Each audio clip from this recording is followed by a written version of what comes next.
Hello, I'm Dr. Yasser Rifay from Morocco.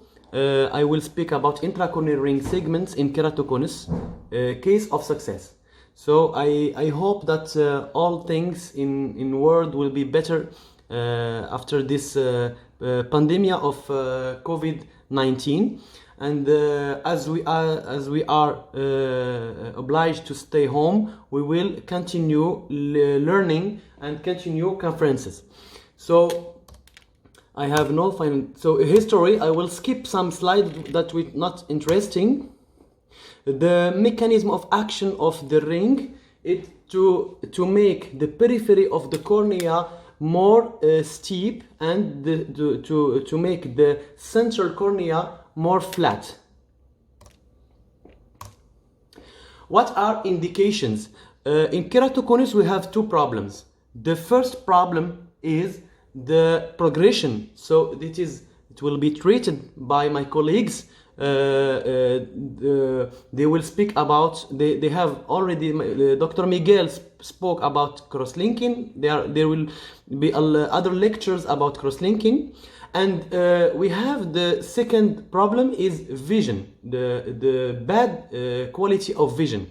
So intracorneal rings is to give to patient better vision. So indications are low and corrected visual acuity and low best corrected when the patient have problems with spectacles, with glasses. But when you have high potential visual acuity, it means that a patient that have bad vision with glasses but good vision with hard contact lenses or scleral lenses. But we can do this surgery when the patient cannot tolerate the contact lenses or cannot accept because of work or some conditions that oblige him to not wear the contact lenses. What are contraindications of intracorneal rings? When we have very advanced care that should be treated with keratoplasty, when we have a central scar, when we have a very, very thin cornea, it means that we cannot make a tunnel in the 5 or 6 millimeter around the center from the cornea. When we have a very, very, very steep cornea, but the limit is not clear. There are some studies that limits the Kmax at 60, at 65, at 54, 55. We have pregnancy and controlled immune diseases, non-dependent patient with a satisfactory best corrected or with contact lens. When a patient is good with his glasses, when he is good with his contact lenses and he does not need the surgery, we cannot oblige him to do this surgery. And we have some cases of non-realistic patients because they think that the ring will give the same vision like contact lenses. When we treat keratoconus, when we do refractive surgery, the first thing is to understand the high order abrasions, all abrasions, low order and high order abrasions. So we have two kinds of abrasions. We have myopia, astigmatism, that are low order abrasions that we can treat with glasses or soft contact lenses or intraocular lenses. And we have high order aberrations like coma. So coma is here, like high spherical aberration like this, secondary astigmatism and others, trefoil and others. And these aberrations cannot be treated by glasses, but should be treated by hard contact lenses or surgery in cornea. We have ablative surgery like PRK, or additive surgery is our topic for today, the intracorneal rings. So every aberration have an intracorneal addition profile. We have to understand how to treat every aberration.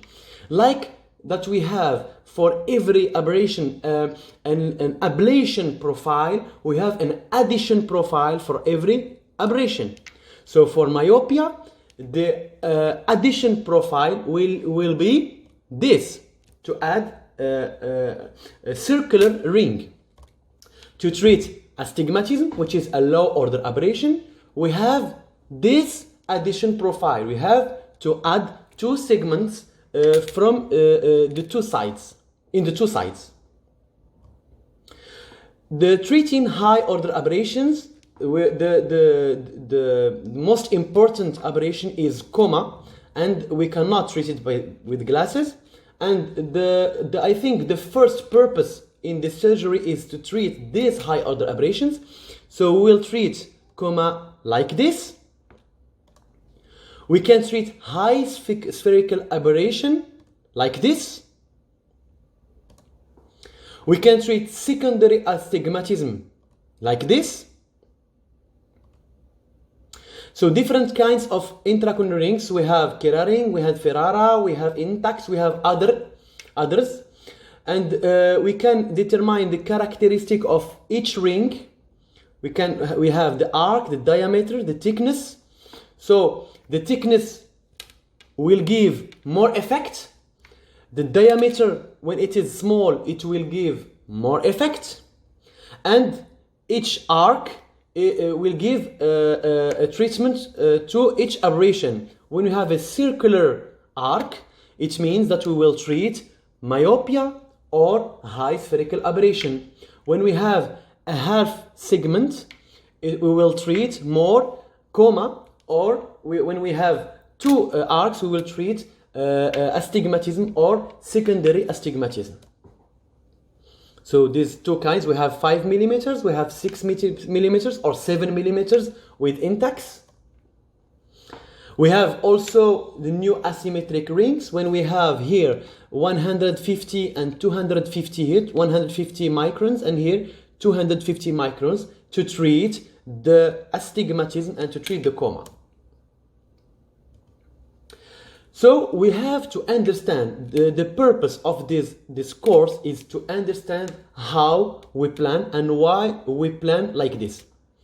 The goal is to increase best corrected visual acuity, to increase vision with glasses, to increase uncorrected visual acuity, to increase vision without glasses, and to reduce all aberrations. So in this Zernike polynomial, we have a lot of aberrations. Who is your first enemy? Which aberration caused the problem in keratoconus? Is it low order aberration or high order aberration? So the problem in keratoconus is that people cannot see with glasses. So all these aberrations can be treated by glasses, but these ones cannot be treated by glasses. That's why our first enemy is high order aberration, and then our second enemy will be low order aberration. So in our planification, our plan in treating keratoconus by intracorneal ring, we will put our first goal high order aberrations. And the most important high order aberrations we have here are coma in peripheral keratoconus and high spherical aberrations in central keratoconus. And then when we have treated these two aberrations, we can add, if we can, the treatment of low order aberrations, but in the second line, not in the first line. The problem in keratoconus, all people are speaking about astigmatism, treating astigmatism. We have a problem of astigmatism. Astigmatism is a low order aberration. So our problem is not astigmatism. Our problem is coma, high spherical aberrations, and the astigmatism we should treat to have better vision is the secondary astigmatism, and not the primary astigmatism that we can treat easily with other ways, with glasses or with phakic IOLs. So we have to make a strategy. So a strategy against high order aberration and low order aberration. It's like strategy to treat corona. So how will we calculate intracorneal rings using a strategy? So we will determine the sphere, the cylinder, the vision, the axis, the depth, and we will give explanation of all this. The sphere. How can we determine the sphere in an eye where we have low order and high order aberration? It's very, very difficult, and it's a rough measure. We use only subjective measures. We do not use the autorefractometer because it will give all false measures. Never use the cycloplegia because it will dilate the pupil and we will be lost in very big or a lot of aberrations. And we should determine the myopia, which is a low order aberrations. It means the second line of treatment.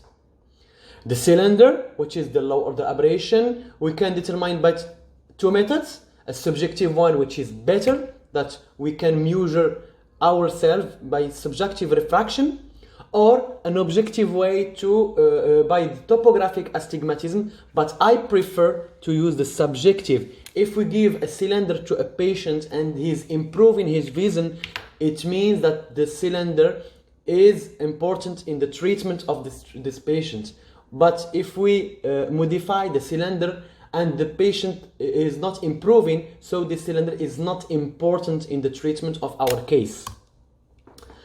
We will see the best corrected visual acuity after a long refraction. It will take you 15 minutes for a patient. And if we have a good best corrected visual acuity with your refraction, it means that the predominance of the aberrations are low order aberrations. And in this case, if you had a patient with 0.9 visual acuity with your refraction, we can give him glasses only, or we can give him phakic IOL. But if the vision is bad with all your subjective refraction, it means that the predominance of aberrations are high order aberrations that we will never treat with glasses. And in this case, you should treat the high order aberrations like coma and high spherical aberrations and secondary astigmatism.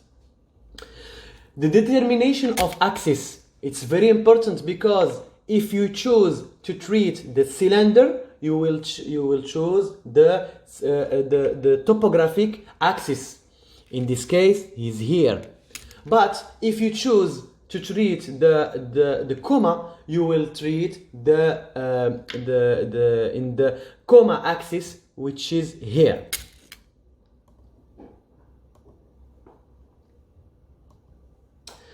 You need to know the myopic pupil because intracorneal ring, it's an additive procedure. It's like a little bit like refractive surgery, and we treat in an optical zone. When you put a ring in 5 millimeters, it means that you are treating in 5 millimeters or less for optical zone. So the diameter of pupil should not be very big. If you have 5 millimeters here, you cannot put a ring of 5 millimeters. You have to go for a ring that will be bigger. The tunnel depth in this Keratoconus nomogram, when you use a machine, a femtosecond laser machine or manual tunnelization, you have to follow this safety limits for every thickness and every ring.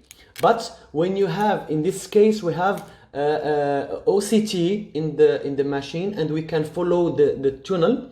This tunnel that should be 70 or 80% in the depth of the cornea, and it will help us to have a good result without having perforation. What I will add in this, what does not exist in the other nomograms, is the axial lens. I use this parameter, which is very, very important, because it is a way to determine the low order aberration. When in the first slide I spoke about myopia. Refraction, subjective refraction is very, very difficult in keratoconus. So determining the axial length will give us an idea about this myopia. If we have an axial length of, it gives amount of defocus.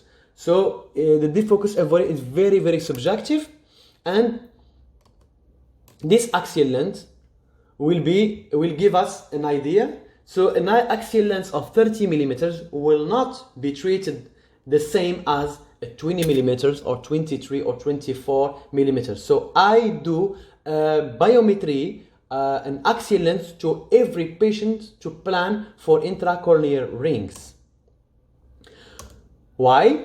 To avoid hyperflattening of the cornea in high axial myopes. When you have a very high axial myopes like this, you will have a very huge myopia, and if you want to treat it only with rings, you will hyperflatten the cornea. That will give you a bad result, and it will give you a prediction of refraction after intracorneal ring segment, and it will differentiate between high myopia and high spherical aberration. We can also use the wavefront, the K readings, the Km, Kmax, the Q value, which is very, very important, the asphericity, and pinhole refraction. So it is another tool that will help us to know the approximate refraction of the patient.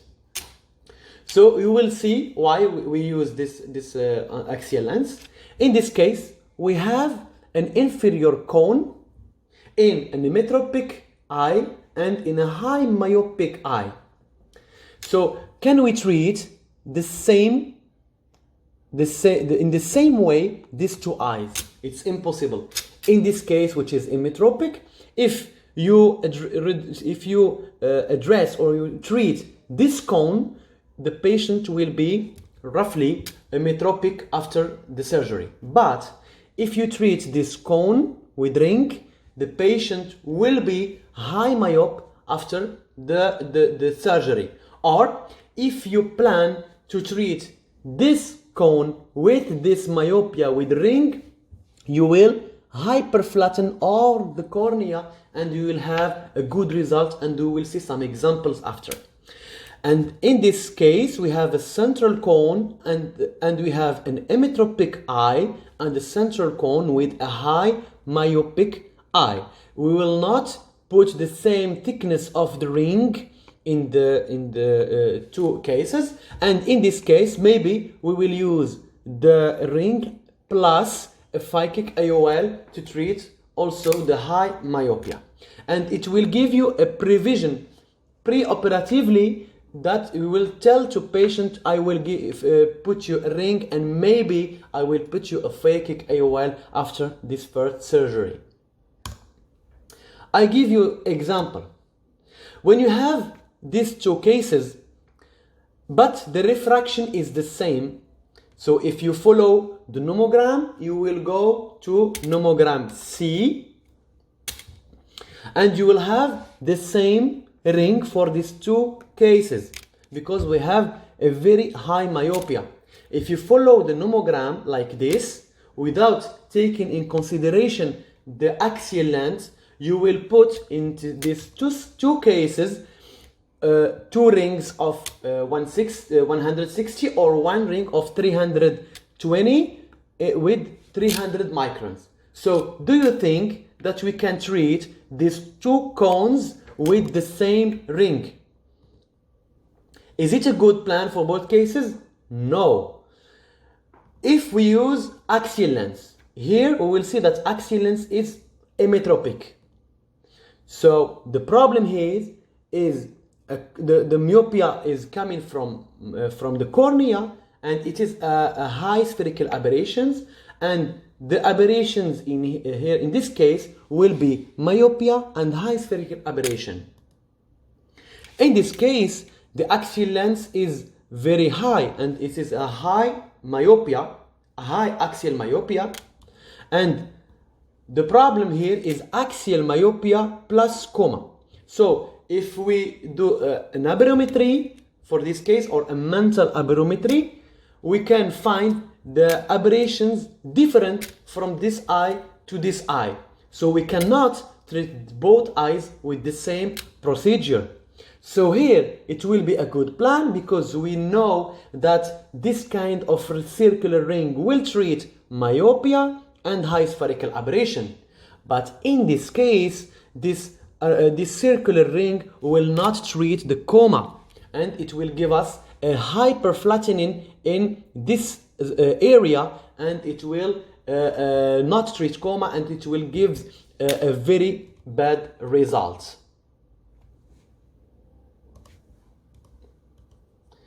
How we manage? So in this case we put 320, and in this case we will treat in the first step the coma with a small ring. Then we will treat the high myopia with a phakic IOL. Example 2. You have in this case uncorrected visual acuity of 0.1 and best corrected 0.3 with -9. With the nomogram, you will have this ring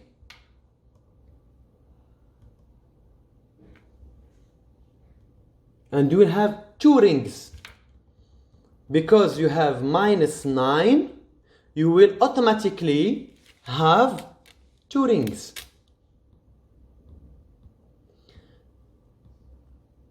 Is it a good plan? I will give the answer no. Why?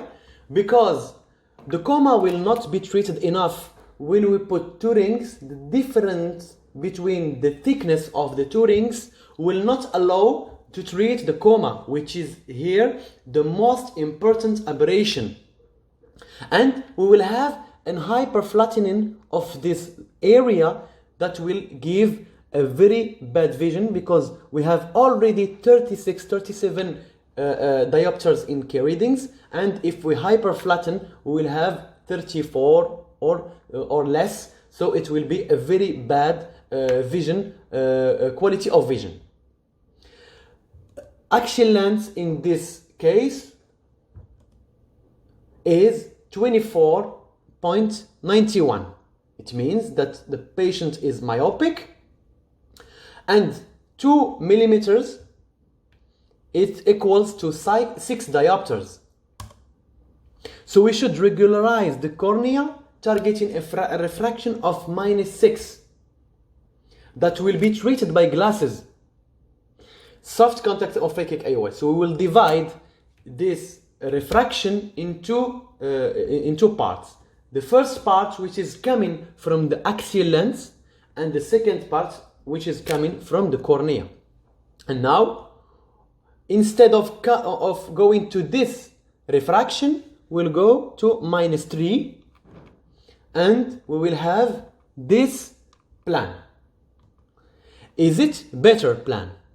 I will answer yes. It is a better plan, because we will treat better coma, the asymmetry, and we will not hyperflatten this area.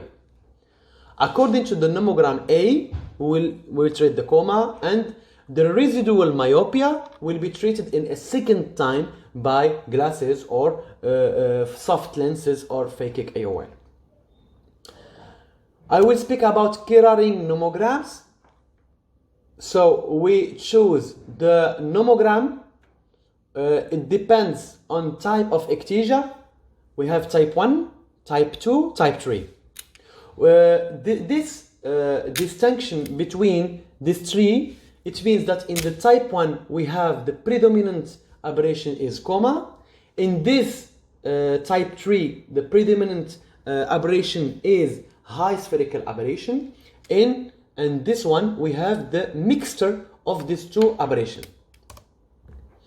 This is nomogram A that use when we have a type 1, and it use refraction, it means low order aberrations. The information we give and we enter to the nomogram is only the type of the keratoconus and a low order aberration and refraction, which give only low order aberrations. Nomogram B, the same, and nomogram C, the same. So we enter when we use refraction, but we know that refraction is for low order aberrations, but not our first enemy is high order aberrations. What are advantages in Keraren nomogram? It is systematic, simple for a beginner, someone who is not keratoconus specialist. It will give results when best corrected visual acuity is good, because it gives more importance to low order aberrations. But we will have bad results when best corrected visual acuity is low, because it does not take in consideration the amount of high order aberration. It does not take in consideration the level of asymmetry, it do not take the consideration high spherical aberrations and the asphericity of the cornea and the Q value. And we know that intracorneal ring segment implantation and these nomograms are based on unpublished data. There are no long series. There are some series of 40, 50, 60 eyes, and the visual acuity using these nomograms is not very good after the refraction. I have a lot of references of this. We take an example. Example 1. Nomogram A. We have this refraction, and it will give us the ring of 160 degrees with 200 of thickness. Example 2. Nomogram A, the same refraction with the same ring. So these two keratoconus, if we follow the nomogram, we will give the same ring. But do you think that the two keratoconus will be treated by the same ring? No, because if you know the asymmetry here, it's a huge asymmetry. It's between 60 and 37. It's a very big asymmetry. It's more than 20 diopters. In this case, we have only 4 or 5 diopters asymmetry. So we cannot give the same thickness and the same ring in this both cases. So let's get back to our initial case, this one with -9. So we used the 200 the degrees ring with 200 micron thickness. Do you think it is the best plan? I will tell you no, because 200 microns is not enough for 14 diopter asymmetry, and in this case I use 300 microns to thickness to treat this asymmetry. This is about unpublished data. There is no publication about the thickness and the asymmetry. Example 3. You have the nomogram C, refraction -3. So we will have these two rings. Is it enough? No. Why? Because the problem here is high spherical aberration. You see that here we have a mountain, and we cannot treat this mountain with 150 microns. And the best ring here will be a circular ring with a good thickness, 300 or 350. So my personal method take in consideration the low order aberration by subjective refraction, high order aberrations when best corrected visual is low. So I see the asymmetry to determine roughly the comma. The Q value in nipple cone, the axial length, it will give an idea about low order aberration. So when we have a coma axis parallel to the topographic axis, coma axis, topographic axis in parallel, the treatment of the coma is like this, of the astigmatism is like this. So that's why we will have one big ring or two asymmetric rings. When we have the coma axis perpendicular to topographic axis, we will treat the coma like this, the cylinder like this, and in this case we will have a big ring and a small ring in the other side, and in some cases when the astigmatism is not important, we will have only a ring in one side. And this ring in one side will treat also the coma and the cylinder when it is perpendicular to topographic. It's like when you, the cylinder is like a book. I will show you. It's like a book like this. And when you put a ring in the side, you open the book. So you will open this side of the cornea to treat this cylinder. So the treatment file, we will put the eye, the ring, the number of rings, the arc, the thickness, the diameter, the tunnel, incision, location of the ring. The implantation can be done mechanically or by femtosecond laser tunnel. You can see here.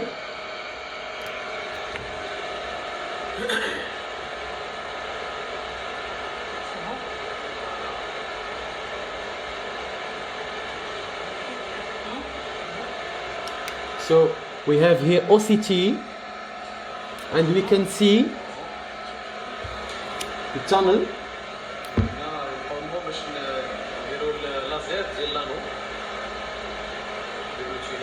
So here we have the simulation of before doing the femtosecond laser to avoid any perforation.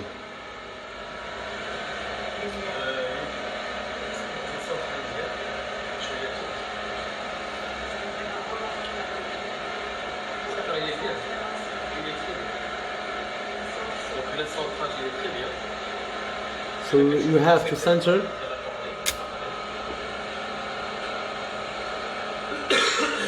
to have a good centration, and then the laser will make the channel.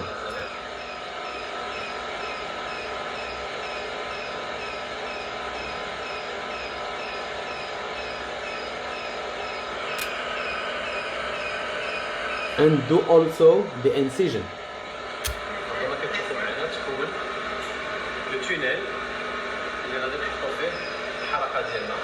I will skip, continue.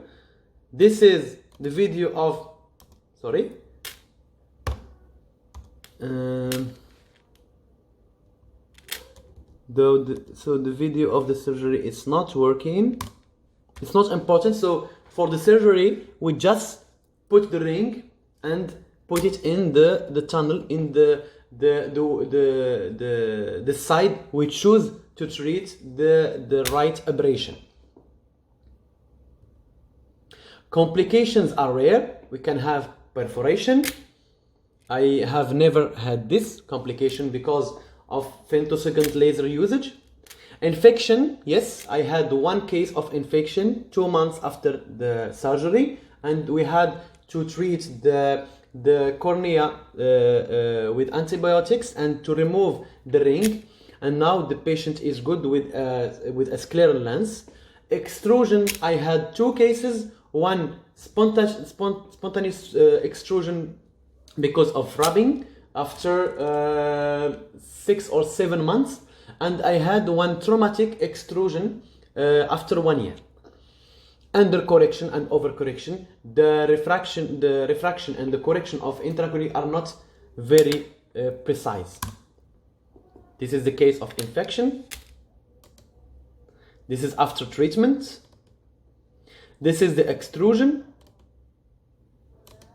And we can add some other treatments, cross-linking.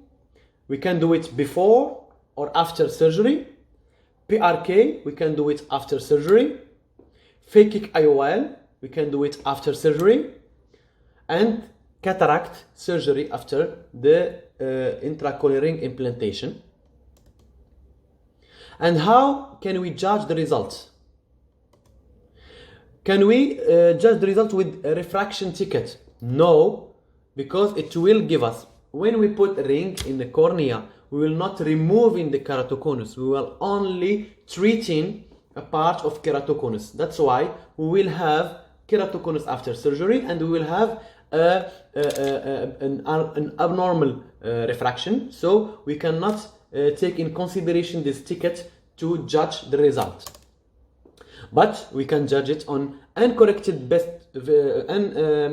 uncorrected distant visual acuity, best corrected visual acuity after refraction, the Kmax, the Q value. The Kmax and Q value are important to in the evaluation of the result.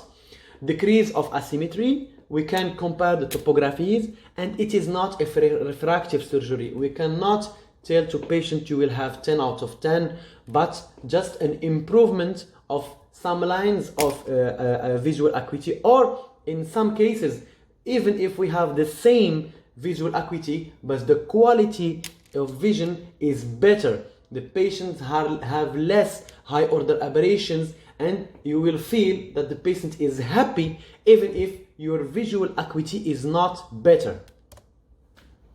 I give some clinical cases. This is best corrected preoperative with 0.2. Post intracorneal rings with done elsewhere, the visual acuity getting worse. Why? Because the asymmetry was not treated. Why? Because they follow the nomogram without taking in consideration the real aberrations of the patient, and with this treatment, which is done with under the instruction of the nomogram, will give a bad plan. When we analyze this case, we have astigmatism or secondary astigmatism with coma. And to treat coma, we put a big ring in this side, and to treat the cylinder, 2 rings like this. And if we add, we will have this kind of rings. That's why the good treatment here will be this kind of rings or asymmetric ring. We can have more thickness here than here. Case 2, visual acuity preoperative 0.1. We use this plan, and visual acuity went from 0.1 to 0.7, and you see here the flattening of this area. It is more important than the flattening in this area, and we have a regularization of the cornea that gave us the better visual acuity.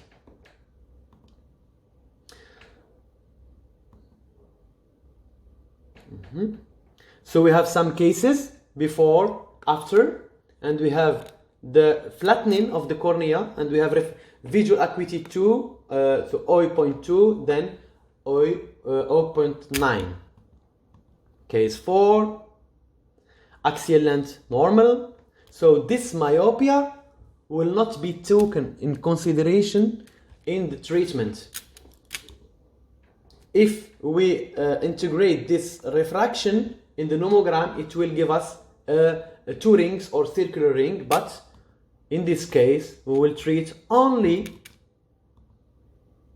So if we follow the nomogram, it will give us this kind of rings.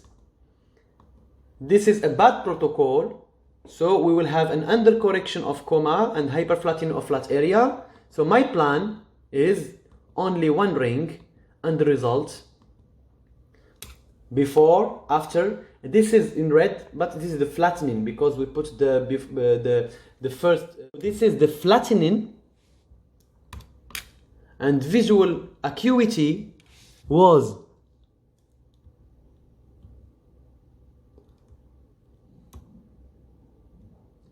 0.3 and it become 1.0, 10 out of 10. Case 5, it will be the last case. So this case we have a high myopia in both cases, both eyes, but we have 0.7 in left eye and 0.3 in the right eye. So in the right eye we have a bad best corrected visual acuity. It means that we have high order aberration.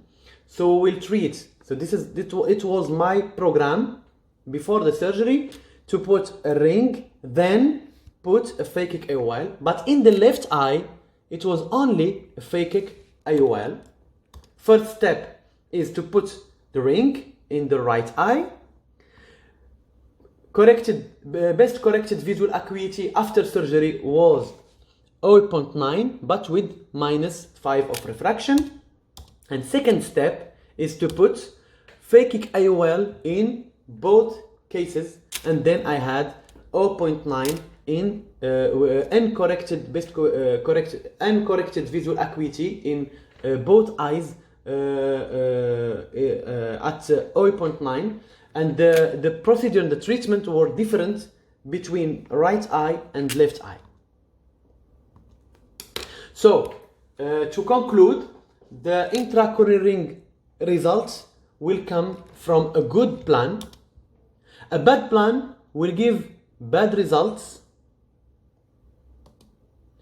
and it is an additive technique, it is a reversible technique, it is safe, it is a way to treat high order aberration, then treat low order aberration. The most important thing to treat is high order aberrations. It's not astigmatism, which is low order aberration, and it is a reshaping of the cornea and not treating the refraction. And thank you very much for your attention. Thank you very much for your attention for this course that took 40 minutes. I hope you will learn something from it. If you have any question, you can ask. I can answer to your questions. If you have suggestions, and I hope that this problem of pandemic will finish in some days, and we'll meet really in meetings and see our friends. And thank you very much.